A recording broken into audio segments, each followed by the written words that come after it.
people should not have children if they're not going to raise them to be good kids. Because we all have to suffer the consequences of all these kids that grow up without real parenting and real education, and they end up, you know, the criminal class and all these Wall Street people that have no morals at all. Where did they grow up?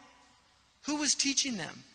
You know, who was instilling in them a sense of right and wrong? My mother instilled in me right and wrong. She's a Christian woman with very strong moral principles. From an early age, I was told right from wrong. Not with religion. She didn't even associate it with religion. You just told the truth. And she lived that. She always was truthful in everything she did. That's what I learned from my mother. Be truthful. Be upright. Be honest. You know, respect other people, irrespective of who they are. Whether they're South Asian, Indian. Some of the Arabs here treat the Indians like dirt. One day you'll find when India becomes a major power, it could happen in your lifetime.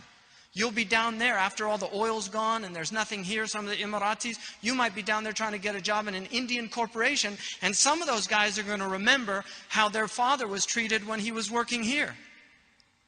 What comes around goes around. تِلْكَ الْأَيَّامُ نُدَاوِلُهَا بَيْنَ النَّاسِ. I mean, that's not a reason to be good to Indians, but it's a reality.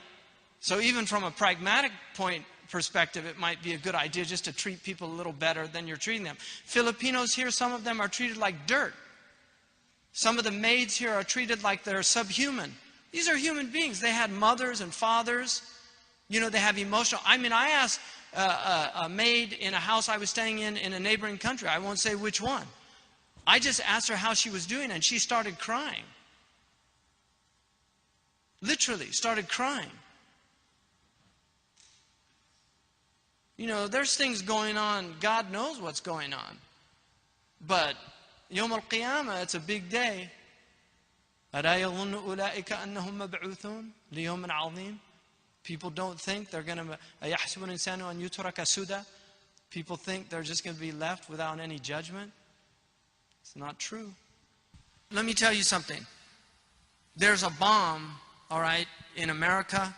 There's a bomb. It's called napalm. They used it in World War II. Do you know what napalm is? It burns the skin. It's a goo. It's like gel. All right? It burns the skin.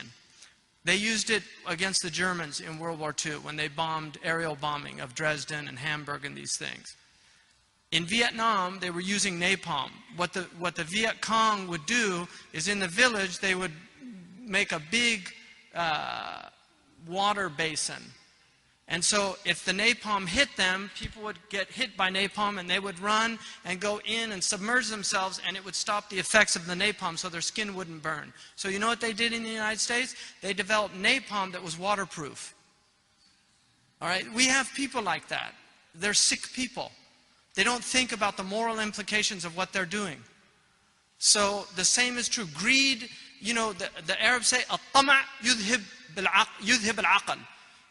Greed makes the intellect go away. You can't think when you're greedy. You know, you can't think. So people are greedy, and you have to be aware these people could care less about you or about your health. There have been many times where they know things are harmful and they hide it from the people. The tobacco industry knew that tobacco was addictive in the early 60s, and they hid it from people. We had class action suits in the United States. You know what the deal they made with the tobacco industry in the United States? This is all history. You can read all this stuff. The deal the United States government made with the tobacco industry in the United States of America is that we're going to shut down tobacco in the United States, but we'll make sure that you can export it around the world. You know where the biggest now markets for tobacco? China, India, the Arab world. We don't smoke in public. It's illegal in the United States of America to smoke in public. Illegal. You know why?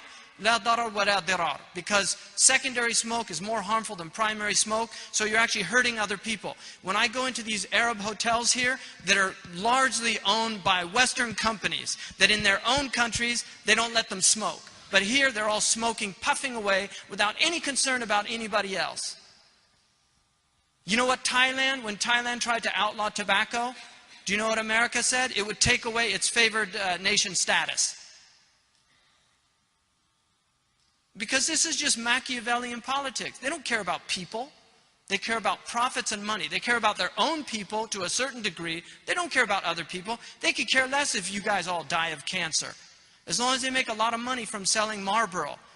and convince you that the Marlboro Man is something to emulate. In America, you know what our Marlboro commercials are? They show a cigarette that's wilted, and they say cigarette smoking causes impotence, because they want people to stop smoking. They don't have those ads over here.